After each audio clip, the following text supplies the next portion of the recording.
Vlog बनवण्याची request आली होती म्हणून म्हटलं एखादा व्लॉग बनवून पाहावा।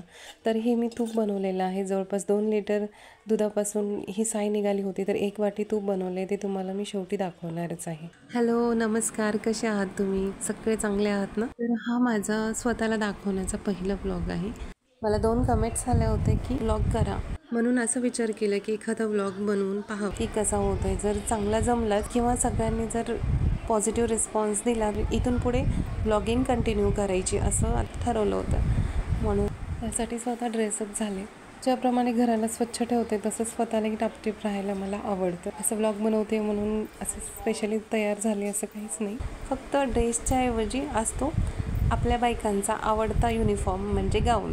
हो, मला तर खूप कम्फर्टेबल वाटतो, पण आता व्लॉगिंग करायची आणि मोबाईलवर किंवा सोशल मीडियावर स्वतःला दाखवायचं, थोडंसं ड्रेसअप झालं पाहिजे। एक तर ड्रेस तरी नाही तर साडी तरी, त्या हिशोबाने मी ड्रेस घातला।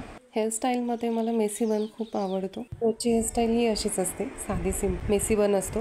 आणि अगोदर केस खूप लांब होते, आता या 2-3 वर्षामध्ये मी केस कट केलेत आणि मी माझे केस स्वतःच घरी कट करते। त्यासोबत आयब्रोसुद्धा घरीच बनवते मी। आज पाऊस थोडासा होता, जास्त नव्हता, पण थोडा चालू होता, पडून गेलेला। 2 दिवसापासून खूप पाऊस चालू आहे आणि आता माझी तयारी सुरू आहे ती गौरी गणपती येण्याच्या आधी जी साफसफाई असते, त्यासाठी माझी तयारी चालू आहे। आईकडे गौराई होत्या म्हणजे आत्ताही आहेत। तिची साफसफाई करायचं पाहून मला सुद्धा तशी सवय लागलेली आहे की मी सुद्धा गौराई आता माझ्या घरी नाहीत, पण नसताना सुद्धा मी या दिवसामध्ये साफसफाई करून घेते, स्वच्छ घर आवरून घेते आणि दसऱ्यात एकदा संपूर्ण घर आवरून घेते। आता साफसफाई करायला एकटी असल्यामुळे मी सगळ्या घरात पसारा करत नाही, तर स्टेप बाय स्टेप प्रत्येक गोष्ट मी नियोजनपूर्वच करते। बॅग पाहून वाटत असेल की मी कुठे गावाला निघाली की काय, तर असं अजिबातच नाही आहे। तर आता ही पण माझी साफसफाईची एक स्टेप आहे। तर या छोट्या बॅगमध्ये मी आदित्यचे कपडे, रोज वापरायचे सगळे कपडे त्यात ठेवलेले आहेत आणि या उरलेल्या 2 बॅगमध्ये माझे जे रोज वापरायचे कपडे आहेत ते ठेवलेले आहेत। तर त्या बॅगमध्ये ठेवलेले कपडे जे आहेत ते घरातले इतर कामं करता करता मी एक बॅग पूर्ण धुवायला काढते। त्या धुतलेल्या बॅगमधले कपडे पूर्ण वाळू परत त्या बॅगमध्ये ठेवून देते तसेच। यामुळे होतं काय की बॅगमध्ये ठेवल्यामुळे धूळ वगैरे बसत नाही आणि कपडे सगळ्या घरामध्ये अस्ताव्यस्त पसरत नाही। तर अशाच प्रकारे आता घरातले इतरही वस्तूंची साफसफाई करणं चालूच आहे।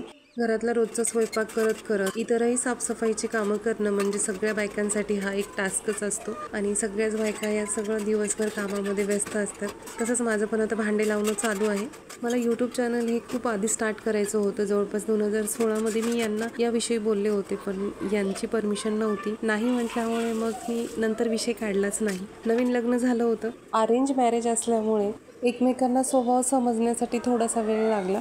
आज 11 वर्ष झालेत आमच्या लग्नाला। तर लग्नानंतर नवरी होऊन मी या घरी आलेली नाही। हे आमच्या शेतातलं फार्म हाऊस आहे आणि शहरामध्ये आमची अशी 2 मोठी घरं आहेत।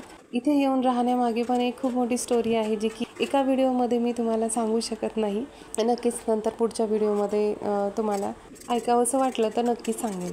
आत्ताच सांगितल्याप्रमाणे शहरामध्ये 2 घरं आहेत, त्यापैकी 10 रूमचा एक जुना वाडा आहे, तो किरायाने दिलेला आहे आणि नवीन घर एक बांधलेलं आहे, तिथे माझे सासरे राहतात आणि सोबतच छोटा दीर आणि त्याची फॅमिली असते।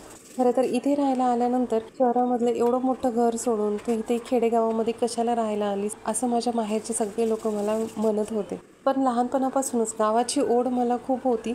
मी लहानाची मोठी शहरात जरी झाले असले तरी गाव म्हटलं की मला खूप छान वाटायचं। गाव, शेती या सगळ्या गोष्टींची मला खूप लहानपणापासून आवड होती। कोणीतरी खरंच म्हटले की आपल्याला जे आवडतं तेच आपल्याला मिळतं। तशाच प्रकारे मला सुद्धा कदाचित मला गावाची आवड असल्यामुळे का होईना देवाने मला इथे पाठवून दिलं असं समजते मी। तर आता आपण वळूयात आजच्या रेसिपीकडे। तर आज आपण पाहणार आहोत 2 वाटी साईपासून तूप कसं बनवायचं। जवळपास 2 लिटर दुधापासून ही एवढी साय जमा झाली होती, तर त्यामध्ये मी आता थोडंसं दही टाकून त्याला व्यवस्थित असं फेटवून घेणार आहे आणि आता ह्याला रात्रभर असंच झाकून ठेवून द्यायचं। आता दुसऱ्या दिवशी दुपारी सगळे कामं आवरून घेतल्यानंतर या साईचं दह्यामध्ये रूपांतर झालेलं असणार आहे। तर लोणी काढण्यासाठी थंड पाणी लागतं, म्हणून मी तांब्यामध्ये पाणी भरून ठेवलं होतं, तर मधून बाहेरून सगळीकडून बर्फ झालेला आहे। तर याचा वापर आपण लोणी काढण्यासाठी करणार आहोत। हे पहा, आता छान घट्ट असं साईचं दही झालेलं आहे। छोटा विस्कर जो असतो त्याने आपल्याला याला व्यवस्थित असं फेटून घ्यायचे। सगळ्यात चांगली गोष्ट म्हणजे या प्रोसेसमध्ये आपल्याला खूप कमी भांडी भरणार आहेत। हे पातेलं जे आहे, या पातेल्यातच आपण तूप काढवणार आहोत। आपण जर मिक्सरच्या साह्याने केलं तर मिक्सरची भांडी खूप सारी भरतात, त्यातल्या त्यात सगळीकडे तेलकट तुपकट होतं। तर आपल्याला तसं काहीच नाही करणार आहेत आपण। लोण्याची क्वांटिटी कमी असल्यामुळे एवढं जर मिक्सरला फिरवलं तर यातलं अर्ध लोणी जे आहे मिक्सरच्या भांड्याला चिटकून बसतं, त्याला काढताही येत नाही. खूप साध्या सिंपल पद्धतीने आपल्याला करायचं. आता याला थंड पाणी टाकून 2-3 वेळेस छान स्वच्छ धुवून घ्यायचे. ज्यावेळेस पाणी धुतलेलं पाणी जेव्हा आपण खाली टाकणार आहोत त्यावेळेला मात्र अशा चाळणीचा वापर करा, जेणेकरून अतिरिक्त जे लोणी आहे ते खाली पडू नाही, आपल्याला जास्तीत जास्त लोणी मिळावं. आणि दह्याचं विरजण टाकते वेळेस थोडंसं जाड बुडाचं मोठं पातेलं असं त्यामध्येच इरजण टाका तुम्ही, कारण एकाच पातेल्यात तिन्ही पण प्रोसेस करायचे, जसं की लोणी घालण्यापासून ते धुण्यापर्यंत आणि धुण्यापासून ते शिजवण्यापर्यंत. आता हे छान धुवून तयार झालेलं आहे. यातलं सगळं पाणी मी काढून घेणार आहे. पाणी काढून घेतल्यानंतर आता आपलं स्वच्छ धुवून लोणी तयार झालेलं आहे.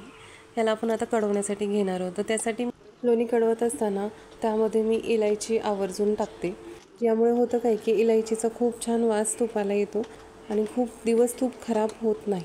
तर मी इलायची नेहमीच टाकते, तुम्हीसुद्धा टाकून पहा, खूप छान तूप तयार होतं. आता आपल्याला कमी जास्त गॅस करत ह्याला असं छान कढवून घ्यायचे. तूप कढवत असताना त्यामध्ये जमा झालेली जी इम्प्युरिटी असते, जसे की खाली तुम्हाला लाल कलरचं जे दिसतंय त्याला काय म्हणतात ते मला नेमकं माहिती नाही, पण ते असं लाल छान होईपर्यंत कढवून घ्या, जेणेकरून तूप खूप दिवस छान राहील आणि टेस्ट पण खूप छान येईल. तर आता मी गाळून घेतलेला आहे आणि हे एक वाटीला थोडंसं कमी झालेलं आहे तूप. तर आजचा ब्लॉग कसा वाटला नक्कीच कमेंट्स करून सांगा. भेटूयात नेक्स्ट व्हिडिओमध्ये. तोपर्यंत काळजी घ्या.